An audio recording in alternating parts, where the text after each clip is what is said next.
Making the CPA exam far more exciting than it was ever intended to be. Welcome back to the Another 71 podcast. As always, I'm your humble host, Jeff Elliott, a licensed CPA in the state of Kansas by the grace of God and to the chagrin of many, and the number is growing daily. I assure you, this is episode 109, I think.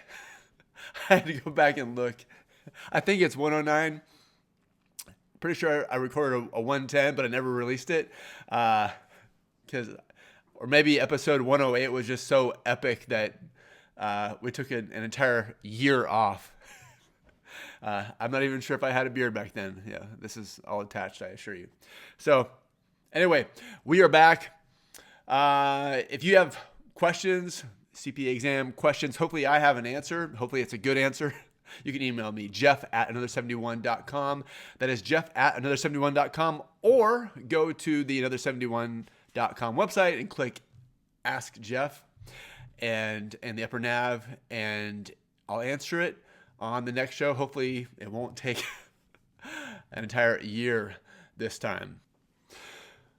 All right, so we begin with the January 2025 CPA exam score release. So the core exams,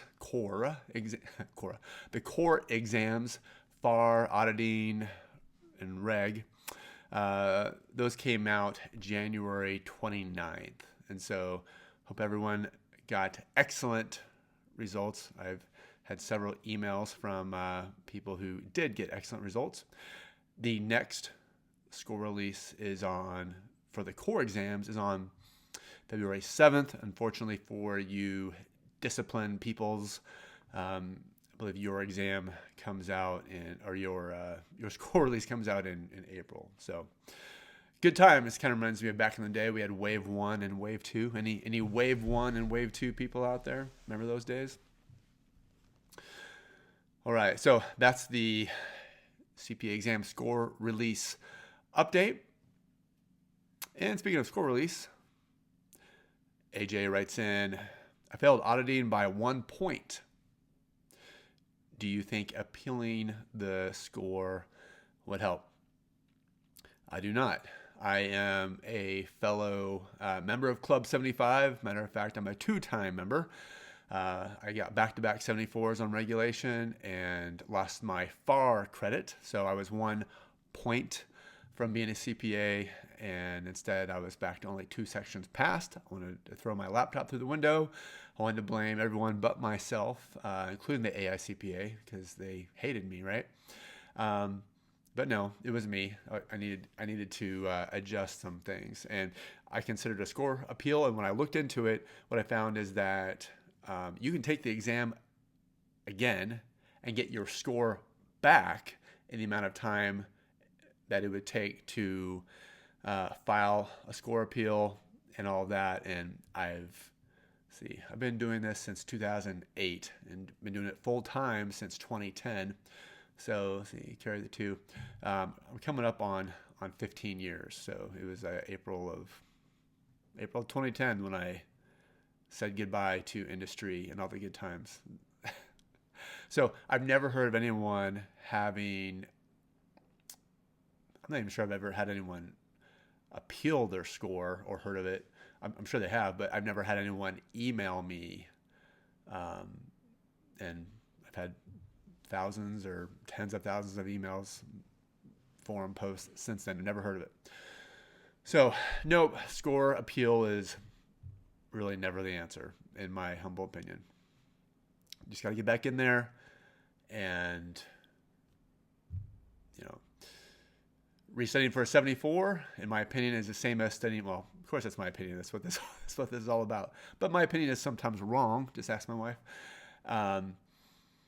But I've consistently said that studying for a 74 is the same as studying for a 71 or a 51, because you're not 1 point away today. You are 75 points away. So when you took your exam, there's this huge buildup. You're just cramming this info into your head, and then you go and you barf it out on exam day, and you're not there. So you have to build back up to that point, And then take inventory of what your weak areas are. I'm sure that you know what they probably are. And there's obviously the basics for auditing. Of course, those basics aren't so basic anymore with the CPA evolution changes. They stuck some of that BEC stuff in there, but you know what you were weak on, and your score report isn't perfect, but it probably gave you some insight. And just do everything that you did to get that 74, and then hit that weak area extra hard. If you didn't take notes the first time over your MCQ, take notes, etc., and get back in there and take the exam real soon. Do not cut corners. You're not 1 point away from passing. Matthew writes in, I recently started looking at your material and feel very connected in a way, as my story is similar and that I've planned to study for the CPA exam and I never executed. I think to some degree I terrorized myself into all the time it takes, and then the possibility of failure, and also the unknown of really how tough the test is, how much I need to prepare given my lack of experience, and on and on. I've been planning it as my goal for 2025 to actually buckle down and do this, and this is what I'm setting out to do. I'm almost 47, my voice still cracks. but in the audio, I go back and erase it, which it cracks a lot in the audio. I don't really have anyone that I know personally that has done the CPA exam recently, so I just want to get your thoughts on what you've seen others do for planning the exam. First, I don't have any professional experience in accounting yet, only school, and I graduated in 2023 with my MAC. I'd be curious to know what type of study plan or timeline to make for someone that has been out of school for a bit, and what would be an aggressive but doable pace in your experience for the observation of others. I plan on taking FAR auditing, regulation, and TCP. I have UWorld CPA review course from my school, and probably will be using the Ninja materials as supplementary. Good choice. I really like your perspective on the certification in general when you were factoring family and marriage as well. And I also grew up in Kansas. So and now reside in Texas. So yeah, you know how boring it is. Get out. Happiness is Topeka, Kansas in your rearview mirror. But all my family's here, so we're stuck here. We do have an Applebee's. Thanks for your generous helping of CPA candidates in the community, everything. So, yeah. So FAR, auditing, reg, TCP. I like that a lot. I would start with FAR. FAR or auditing is fine. It used to be only FAR. Now it's FAR or auditing. And then if I were taking the exam today, I would take regulation and TCP. Although I'm a tax person, the tax material really clicks with my brain. And if you look at my CPA exam scores, that was my highest score. Reg was. And TCP has like the highest pass rate. Well, it's either that or ISC, forget, but it's up there. So yeah, FAR, auditing, reg, TCP. That's what I would do. Why would anyone take BAR? I have no idea. And ISC, there's, since it's all conceptual, that's an option too, but I would definitely take TCP if it were me. And you haven't really been out of school that long. The average age of a CPA candidate is 29, according to NASBA. I doubt you're 29 if you just graduated in 2023 with your MAC. And sounds like you're going to use Ninja, so I would follow the Ninja framework. Even if you don't use Ninja, if you stick with UWorld or whatever, you can still use the Ninja framework. Nail the concepts. Intense notes, nonstop MCQ, just rewrite your notes. It all comes together. So nail the concepts. I'm going to assume that you're just going to take the plunge and subscribe to Ninja and supplement. So I would nail the concepts with your UWorld materials. I would watch your videos and take notes. I would get through those in about 2 to 3 weeks. So nail the concepts, intense notes. So if you've been through your videos, taking intense notes, then you move into your nonstop multiple choice questions. And I'd probably do first time through, I'd probably do a mix of your UWorld and your Ninja questions. For a retake, I would only do for a retake I would only do your Ninja questions, because most people when they failed an exam, they've seen their main course question so many times that they're starting to memorize it, but that's not the case with you. So I would kind of do maybe half and half, and so continue to take notes of your MCQ, and then take a week and just rewrite your notes. And most people do not do that step. I highly recommend it. Everyone that has ever said that I rewrote my notes, like, it really helped the material click, and then it all comes together in a final review. Final review. So if you're supplementing with Ninja,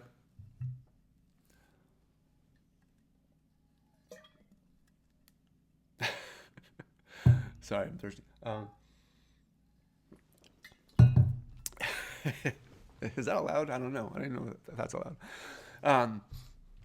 If you're supplementing with Ninja, then make sure that you're reading your Ninja notes as well. It comes with the Ninja notes and the Ninja MCQ and the audio.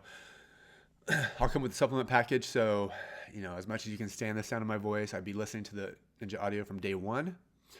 And so, sorry, Spotify, gotta go for a while.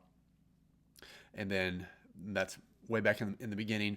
But then I would hammer Ninja MCQ, hammer the UWorld test bank. I'd probably hit the UWorld Sims extra hard, hammer the Ninja MCQ for the questions, and study those notes that you took really good notes on, and that's what I would do. Certainly doable. Ismail writes in, I hope this message finds you well. I've been studying for the CPA for almost 3 years now. I've been struggling to pass far. My scores were 56 and 65 before 2024, and I managed to get a 71 in 2024. I also attempted ISC and scored a 68. Despite some improvement, I feel like I've hit a wall. That said, to be completely honest, I haven't been truly passionate about pursuing the CPA from the beginning. At times, I've considered pivoting to something new or studying something else. But right now, I don't have the luxury to explore those options. The CPA feels like the most practical path forward. Even though staying motivated has been a challenge for me, what makes this even harder is knowing that my future depends on earning the CPA, but I am burnt out. My wife has been incredibly supportive and is pushing me to give it another shot, but I'm finding it hard to even finish a single sentence of study material. I'm familiar with your content on YouTube, and while I haven't subscribed to your course yet, I'm reaching out to see if you have any advice or suggestions that could reignite my passion and energy for this journey. I have worked in audit and financial advisory services at a Big Four firm, and so obtaining this is critical. Okay. So far, 56 and 65, and then a 71. ISC 68. Okay, so really all that I think that you need to do is, first of all, figure out why you want to study. So it's like, yeah, I got to be a CPA, but it has to be more than, my boss wants me to do that. Well, or I need it for advancing at work, which is truly a legitimate reason to do it, to study. But work pressure in and of itself doesn't really get you up at 5 a.m. unless it's like, hey, if you don't pass this exam, you're getting fired and you're gonna lose your house and lose everything. Then that's a different scenario. But so why do you want to be a CPA? And you have to come up with some reason other than it's expected. And so it's like, maybe you've always wanted to be a CPA just to say that you did it. It's one of the most difficult professional exams out there. You want the maybe you want to leave Big Four and it's your ticket out. Like, that's something right there. Maybe, that rude uncle at Thanksgiving one year said, "You're not smart enough to pass the CPA exam." Oh yeah, rude uncle, I'm going to show you. That type of thing. It's kind of like running a marathon. If it's someone else's goal for you to run a marathon, you're not going to train. I hate running, and so I played soccer for 40 years. I'm old, and I hate running, so I've always played goalie. So I hate running, and so if someone wanted me to run a marathon, I'm probably not going to do it. So it has to become my goal. And so why do you want to be a CPA? That is what's going to get you up out of bed in the morning and studying at 5 a.m., studying over lunch instead of death scrolling on your phone, listening to like the boring ninja audio on the way to and from work. And so you have to get your why. And logistically, as far as study plan goes, 7 to 8 weeks, 20 hours a week. Follow the Ninja framework, nail the concepts, intense notes, nonstop multiple choice questions, just rewrite your notes. It all comes together. The formula works. It always has. And it just consistently works. It's and there's a lot of reasons why it works, but just follow the Ninja framework and you will get there eventually. But you have to figure out your why. Ranjini says, I need CPA FAR MCQ samples and simulation sample questions.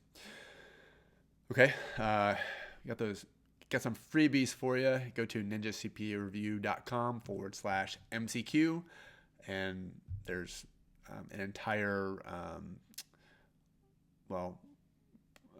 practice test, mock exam for you. It's got whatever the number of questions are in FAR, I forget, but it's a complete practice test. It's free, and even if you never subscribe to Ninja, you can use it for free. It's got some sims, all that. So ninjacpareview.com/MCQ will get you there. And yeah, so those are some free questions. Leanne, sometimes I'm terrible at pronouncing names, writes in, I need a study plan for FAR. I plan to take FAR in 3 months. Never, ever, ever study for any exam ever more than 2 months, never more than 8 weeks. And the reason for that is because the further away you get from week 1, the diminishing returns sets in. And so, which is why I get emails sometimes from people, hey Jeff, I studied for 4 months and scored a 54. Well, what did Conor McGregor say? I'm not surprised. Or maybe it was Nate Diaz, I forget. But I'm not surprised. Because, again, diminishing returns takes over. And so by week 10, you've forgotten what you studied in week 1. And so like 7 to 8 weeks is kind of the sweet spot. Never more than 8 weeks. And anyone out there who recommends more than that, they're wrong. And you tell them I said so. They'll be like, I don't care what he says. I hate him. So soapbox over. 2 months. So I'd follow the Ninja framework, nail the concepts, intense notes, nonstop multiple choice questions, just rewrite your notes, all comes together, Ninja. And even if you don't like even if you never like use Ninja, you can use any course, but you can apply the Ninja framework to any course. And so you can go to ninjacpareview.com/planner, and you can get the Ninja framework, the Ninja Study Planner for free. Love to have you subscribe. You don't have to. You can apply that to Becker or whatever course you're wanting to use. And I highly recommend that you do that. And then just study for FAR, 7 to 8 weeks. Follow the Ninja framework. FAR is a beast, but it's been tamed a little bit, although the pass rates don't seem to reflect that.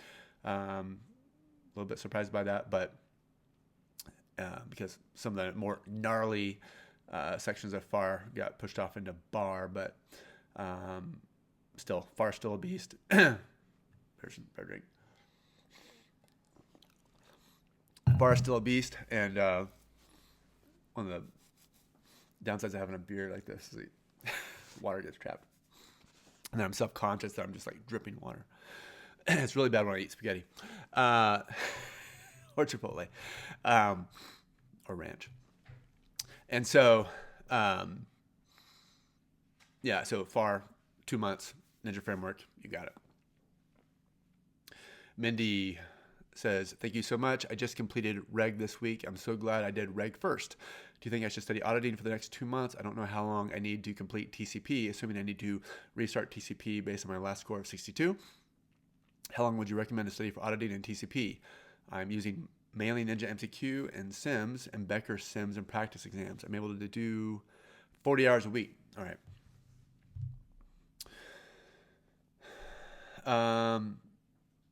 Well, if you need to retake TCP, 7 to 8 weeks, and always just completely restudy for any exam, never cram or take a shortcut, because I get emails from people.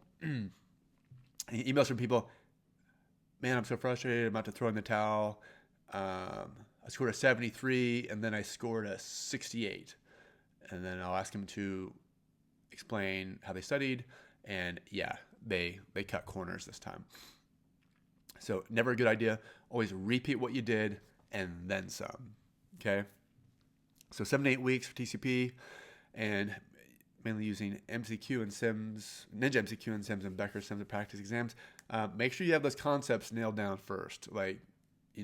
There's some thoughts out there about hammering MCQs, and MCQs you can pass just hitting MCQs and taking notes.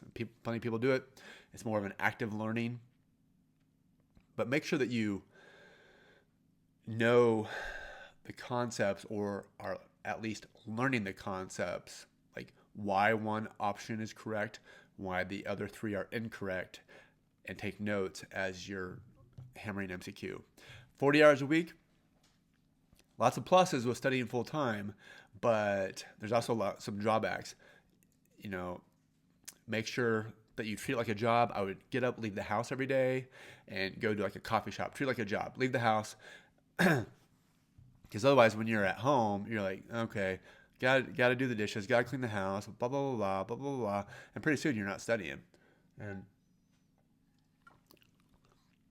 and it's just like, it's like working from home. You're not as productive when you work from home as you are at like when you physically go someplace. Sorry, Blake Oliver. So that's just a joke. So make sure that you treat it like a full-time job. Ilham writes in, how does one maintain consistency and motivation for this CPA journey? This is the most challenging goal to date. I could have graduated college again and almost twice over. Every month I tell myself to cancel my Ninja membership. I end up not doing it out of guilt, yet I'm not staying consistent. Any personal advice you can offer?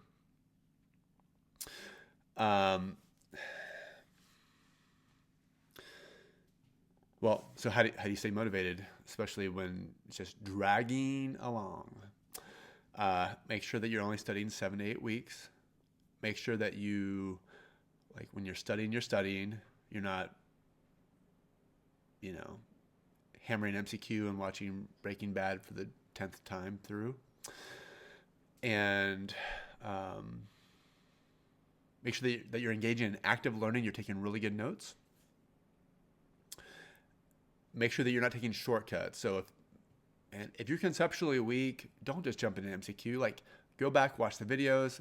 You're using Ninja. I'm not sure if you're only using Ninja, but so you're hitting Ninja Mike's videos. You're skimming the Ninja book, or what other course you're using. Come up with your why. Why am I doing this? If you read my story, go to another71.com/Jeff. You'll read my story. After 3 years, my wife was like, let's do this or don't, but like, pick. And so that's when I got my butt in gear. I wanted to be a CPA, but didn't really want to be a CPA. And so make sure that you are putting in the work.